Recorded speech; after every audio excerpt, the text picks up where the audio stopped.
Organic chemistry. Yeah, I know.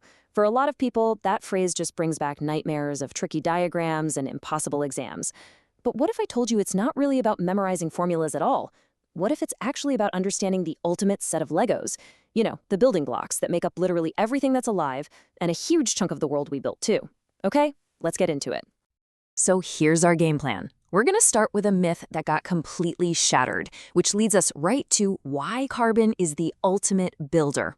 Then we'll check out the different blueprints chemists use to draw these things, see how they keep it all organized, and finally, the fun part, how these simple molecules get their own unique personalities. To really wrap our heads around organic chemistry, we actually have to hop in a time machine and go way back.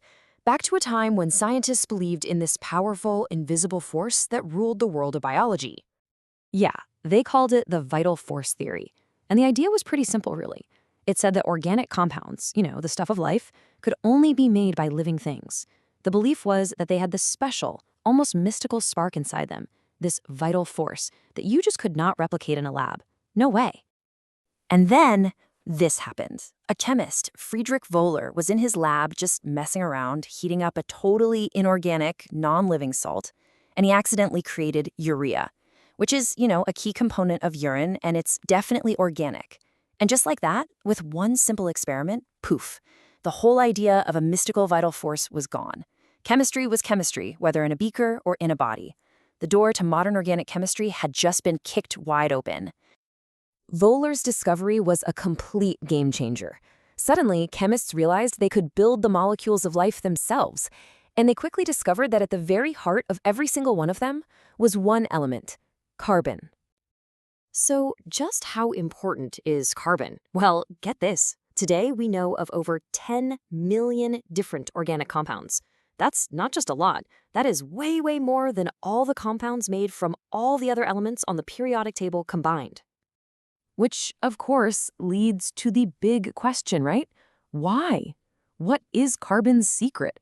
What gives this one element the power to create such an absolutely insane variety of molecules? Well, the main answer is a kind of superpower called catenation. It's just a fancy word for carbon's incredible ability to form strong, stable bonds with itself. It can link up into these super long chains and big rings without falling apart. It's like having Lego bricks that just love to click together, forming the backbone for almost anything you can imagine. But that's not all. Carbon's not picky. It also forms really strong bonds with other elements like hydrogen and oxygen. It can form single, double, or even triple bonds, which adds even more possibilities. And, as we're about to see, it can take the exact same set of atoms and arrange them in different 3D shapes, which is a really cool thing called isomerism. Okay, so with all this complexity, you can probably see why just making a list of the atoms in a molecule doesn't really cut it. Chemists needed different kinds of drawings, different blueprints to show not just what's in there, but exactly how it's all put together. So let's take this molecule, butane. Its molecular formula is C4H10. This is basically just the shopping list, right? It tells us we need 4 carbon atoms and 10 hydrogen atoms. It's a good start, but it doesn't give us any assembly instructions. So if I gave you those parts, 4 carbons and 10 hydrogens, what would you build? You might think there's only one right answer, but you'd be surprised. And check this out. Both of these molecules, they are both C4H10. The one on the left is a nice straight chain. The one on the right has this T shape. It's branched. They have the exact same parts list, but they're built differently. And that means they have different properties. These are isomers. And that right there is exactly why chemists need all these different blueprints. You've got the molecular formula, that's just the parts list. Then there's the structural formula, which is like the full schematic, showing every single bond. The condensed formula is kind of like a shorthand version, and the electronic formula gets super detailed about where all the electrons are. Each one just tells the story with a different level of detail. All right, so you've got millions of possible structures. You can imagine that would get chaotic really, really fast. So naturally, chemists needed a simple, logical way to sort everything, a kind of filing system based on the shape of the carbon skeleton. And this is basically it. It's a pretty elegant system.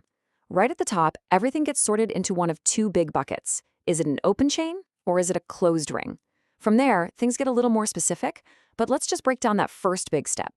So first up, you have the open chain compounds, and they're exactly what they sound like. The carbon atoms are in a line, and the ends don't meet up. That line can be perfectly straight, or it can have other little carbon chains branching off the side. And the other main category is the cyclic compounds. This is where the carbon atoms link up to form a closed loop, a ring. Now, if that ring is made up of only carbon atoms, it's called homocyclic. But if another element, say a nitrogen or a sulfur atom, gets into that ring structure, we call it heterocyclic. Simple as that. So, we have our basic carbon skeletons, our chains, branches, and rings. But this is where things get really, really cool. This is how these plain old skeletons get a unique chemical personality. The secret ingredient is something called a functional group. Okay, think about our Lego analogy again. The carbon chain is like the basic chassis of a car. A functional group is the special piece you snap on. It could be the rocket engine, the giant wheels, or the grappling hook. It's the one part that completely changes what the molecule does. And here are a few great examples. You snap on an OH group, and boom, you've made an alcohol. Tack on a COOH group, and now you have a carboxylic acid. That's the group that gives vinegar its sharp, sour taste. Or add a COOR group, and now you have an ester. And esters are famous for making things smell fruity and sweet, like bananas or flowers. And this isn't just stuff that happens in a lab, this is all around us. The beautiful smell of rose oil in perfume, that's all thanks to functional groups. And get this, the reason a dog can recognize your specific scent is because your sweat has a completely unique blend of carboxylic acids. That is literally functional groups in action. How cool is that? So, why does any of this matter? Because organic chemistry is the chemistry of, well, us. It's our world. The food we eat, the clothes we wear, the fuel in our cars, the medicines that save our lives, the plastics that are everywhere. All of it. Every single thing on this list is just a masterpiece built from carbon. So think about how far we've come.